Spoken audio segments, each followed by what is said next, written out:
அன்பு நண்பர்களே அனைவருக்கும் அன்னை சமையல் உமாவின் அன்பான வணக்கங்கள். இன்னைக்கு அன்னை சமையல்ல பார்க்க போறது எல்லாருக்கும் பிடிச்சமான ஒரு ரெசிபிங்க, சில்லி பரோட்டா. இது நம்ம ஹோட்டல்ல விரும்பி சாப்பிடுவோம். இன்னைக்கு வீட்ல எப்படி சுலபமா செய்யலாம்ன்றத பார்க்கலாம். இப்போ பாத்தீங்கன்னா ரெடிமேட் பரோட்டா கிடைக்குதுங்க, நம்ம அதிலே கூட செய்யலாம். வாங்க சில்லி பரோட்டா எப்படி செய்யறதுன்னு பார்க்கலாம். 3 பரோட்டாவை இது மாதிரி கட் பண்ணி சேர்த்துக்கலாங்க. இதுக்கு நல்லா பெரிய பரோட்டாவா இருக்கு, அதனால 3 போடுறேன். சின்னதா இருந்ததுன்னா 5 வரைக்கும் கூட போடலாம். சில்லி பரோட்டாவுக்கு டீப் ஃப்ரை பண்ணுவாங்க பரோட்டாவை. நான் வந்து லேசர் ஷாலோ ஃப்ரை தாங்க பண்ணுறேன்.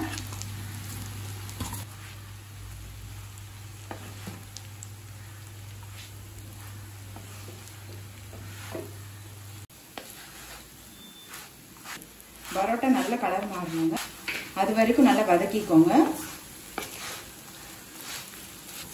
பரோட்டா கலர் பாருங்க நல்லாவே மாறி இருக்கு. இந்த அளவுக்கு வதக்கிக்கணும்.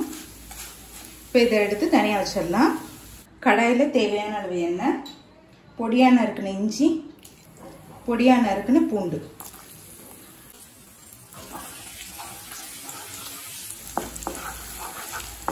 நீங்கள் விருப்பப்பட்டீங்கன்னா இஞ்சி பூண்டு பேஸ்ட்டாக கூட போட்டுக்கலாங்க.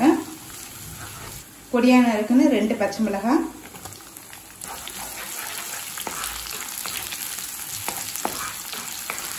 வெங்காயத்தை இது மாதிரி கட் பண்ணி சேர்த்துக்கலாம்.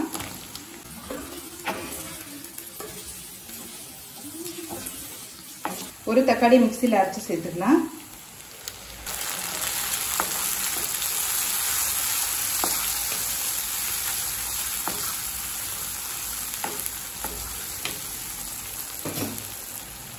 ஒரு கேப்சிகம் சேர்த்துக்கலாம்.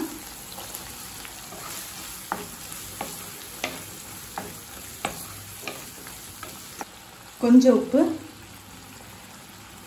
பரோட்டாலே ஏற்கனவே உப்பு இருக்குங்க, இப்போ கொஞ்சம் சேர்த்திங்கனாலே போதுமானது.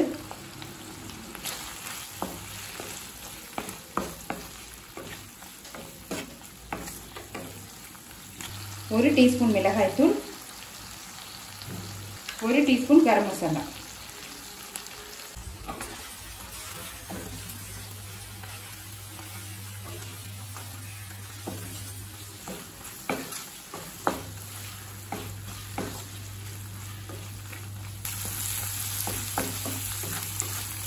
மிளகாத்தூள் சேர்த்துட்டு 1 நிமிஷம் வரைக்கும் நல்லா வதக்கியாச்சு.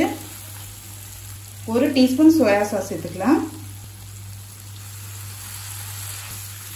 சோயா சாஸ் சேர்த்துட்டு லேசாக வதக்கினீங்கன்னா போதுங்க.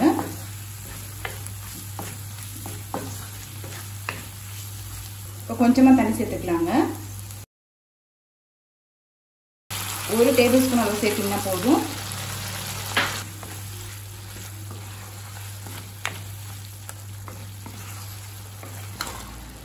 இந்த பரோட்டா சேர்க்கும் போது ஓரளவு தண்ணி இருக்கணும், அப்பதான் வந்து போட்டாகும். கொஞ்சம் கொத்தமல்லி,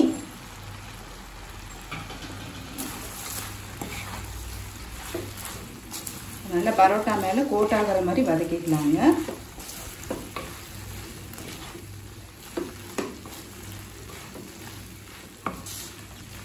குழையக்கூடாது.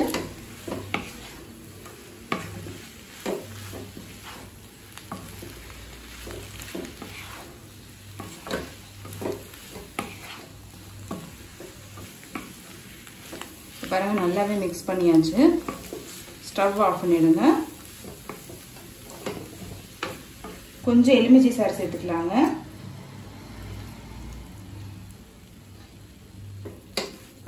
இப்போ சில்லி பரோட்டா ரெடி ஆயிடுச்சு, நம்ம சர்வ் பண்ணிடலாம். இப்போ சுவையான சில்லி பரோட்டா ரெடி ஆயிடுச்சு. ரெசிபியை ட்ரை பண்ணி பாருங்க, கண்டிப்பா உங்களுக்கே பிடிக்கும். ரெசிபி பிடிச்சிருந்ததுன்னா வீடியோவை லைக் பண்ணுங்க, கமெண்ட் பண்ணுங்க, ஷேர் பண்ணுங்க.